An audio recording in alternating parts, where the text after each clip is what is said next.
সোমবার আবারও পাকিস্তানের বিরুদ্ধে যুদ্ধবিরতি লঙ্ঘনের অভিযোগ তুলেছে ভারতের সেনাবাহিনী। তাদের দাবি, জম্মু কাশ্মীরের সাম্বা জেলায় ড্রোন হামলার চেষ্টা করে পাকিস্তানের সেনারা।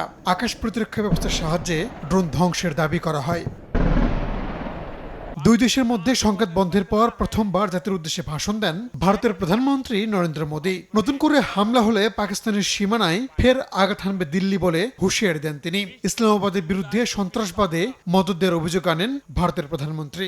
टेरर और टॉक एक साथ नहीं हो सकते। टेरर और ट्रेड एक साथ नहीं चल सकते और पानी और खून भी एक साथ नहीं बह सकता। নরেন্দ্র মোদীর বক্তব্যের তীব্র প্রতিবাদ জানিয়েছে পাকিস্তান। নয়াদিল্লির অভিযোগকে মিথ্যা ও ভিত্তিহীন হিসেবে অভিহিত করেছেন পাকিস্তানের প্রতিরক্ষা মন্ত্রী খাজা আসিফ।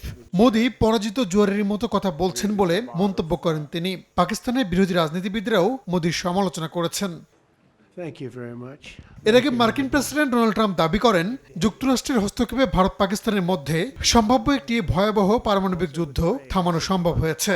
ট্রাম্প আরও জানান, সংঘাত থামাতে বাণিজ্য ছিল বড় হাতিয়ার। উভয় পক্ষকে বলা হয়, যুদ্ধবিরতি ঘোষণা না হলে বাণিজ্য বন্ধ করা হবে। My administration helped broker a full and immediate ceasefire, I think a permanent one. এদিকে সংঘাত বন্ধ হয়, শ্রীনগর বিমানবন্দরের কার্যক্রম পুনরায় শুরু হয়েছে। যদিও জম্মু কাশ্মীরের সোপিয়ানে সন্ত্রাসীদের সঙ্গে নিরাপত্তা বাহিনীর বন্দুকযুদ্ধের ঘটনা ঘটেছে। রাহানুল রানা, সময় সংবাদ।